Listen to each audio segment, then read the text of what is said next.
For today's review, I have an absolute classic pirate set. Set 6276, Eldorado Fortress from 1989. So let's get started. This is the completed build. This set is close to 500 pieces and comes with 8 minifigures. And this set comes from the bulk lot I just got at the end of 2024. And words cannot describe how ecstatic I am to have this set, which is probably a phrase I will be saying for every single set I pulled out of that bulk lot. At this point, I get maybe one good bulk lot a year for sets, maybe two on a really good year. They're definitely so hard to get nowadays, and the one I just got had some insane gems in it. Now, I did have to spend money to complete all of the sets, but in the grand scheme of the amount that I spent on the lot and the amount I spent completing the sets, I still got all of the sets for an absolute steal. And they're in such nice shape. Very little playwear. I mean, I know I have spotlights on this set, but the white pieces are actually this white. There's no yellowing to them. None of the minifigures have cracks. I really couldn't ask for better quality of a set that is what,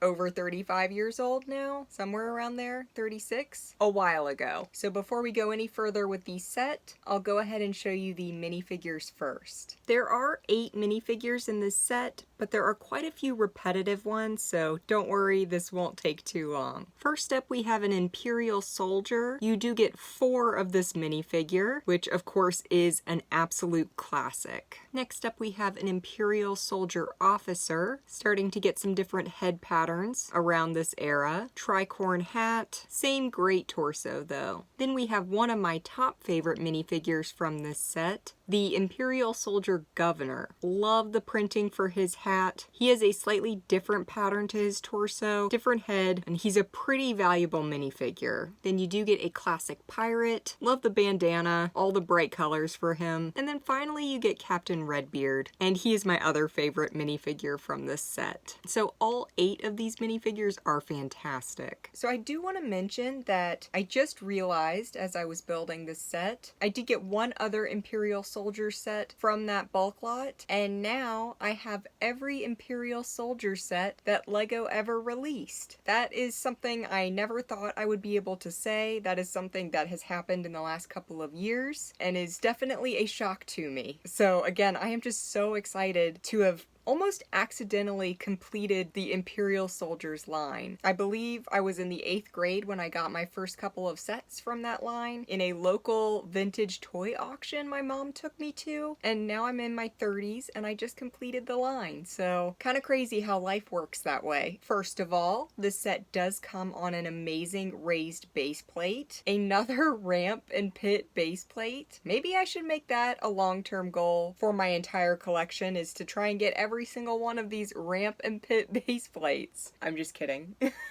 I don't think I want to put that kind of money out, but I do love them. There are 2 sets that come with this particular pattern on them. The other one is the Imperial Trading Post, so I do have both of them now. That's really cool. It's a great pattern. There's another one that's kind of similar. It's got a little bit of green mixed in, but the ones without green and just kind of this stone pattern with the blue, there's only 2 for this exact pattern. It comes with a couple of these great classic boats, one in red, of course one in brown. I think, like the Imperial Trading Post, which is a double base plate set, comes with a just plain blue base plate that attaches to it. I think I might do the same thing with this set, especially if I end up taking it over to my Lego City display.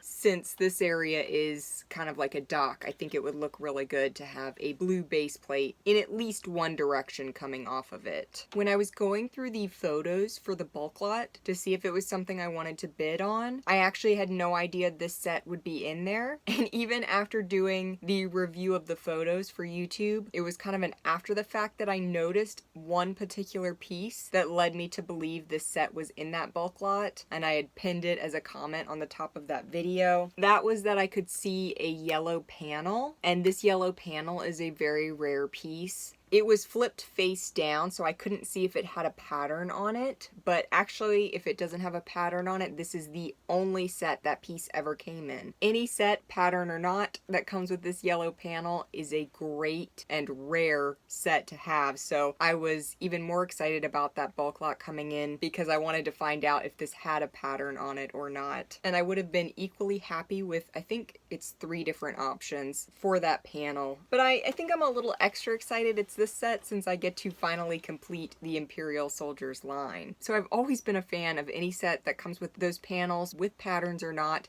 in any color. It's a classic piece. It's a piece I wish LEGO would bring back, along with these corner panel pieces, which of course with this great brick pattern on it is an extra amazing piece. There's a nice string piece here at the top with a light gray hook, which I think is also something similar they do for the Imperial Trading Post, which I believe I reviewed last year, but you can load things on and off the dock here into the boats. We've got a treasure chest, and of course it's filled with chrome gold coins, which is always amazing. I tilt this up and hope nothing falls off. There is a pit here in the center, like I was saying earlier. It does open, so you could store supplies, I guess, or minifigures, whatever you want to put down in there. I like that they made that a functional piece. Some sets it's functional, and for some sets they just cover it up. Just depends on the set. Always nice when they actually use it for something. There is also a secondary jail cell back there if you are feeling nice and you don't want to put your minifigure down in the pit. We've got this printed panel piece on this side. I love the color schemes for these sets. The yellow, white, blue, red. It just feels very royal. It feels very expensive to me. So I think they did a really nice job with that. I love the brown doors, the double doors below. And then there is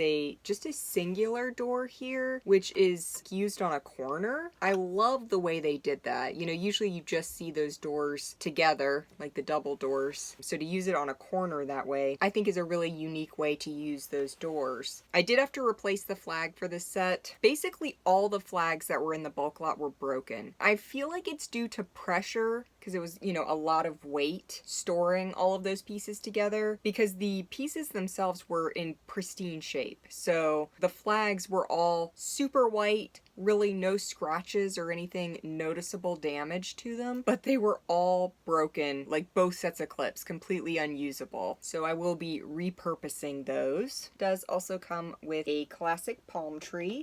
I like in the back there's a little spot on each corner that's absolutely perfect for a palm tree. I mean, you could obviously use it for other things, but it works great for that. We've got some cannons, one up top, one on the corner here. Everything about the set is so beautiful and meticulously designed. I just can't get over how gorgeous 80s and 90s LEGO sets are. I'll truly never think anything ever compares to how magnificent LEGO sets were of this era, with much fewer colors, much fewer pieces, different molds. I don't know how they're simpler than today's sets, but somehow seem more intricate and better designed, again, in my opinion. And I am saying that as someone who did not live through this era of LEGO. I didn't even grow up with these sets, and I still love them so much more. So obviously anything pirates, vintage pirates, is going to be expensive. I certainly wouldn't have this set if I hadn't found it in a bulk lot, because I'm not going to pay what the current rate is on the market. But that's just who I am as a person. I'm always looking for a deal. I always have more fun finding sets in bulk lots than kind of going out of my way and buying them outright. On a very rare occasion, I will do that, but it's just not the way I enjoy buying and finding LEGO. If you are a LEGO Pirates fan though, I feel like this is an absolute classic you would need to have. If you get the opportunity to get any kind of LEGO Pirates set though, I do highly recommend the entire theme.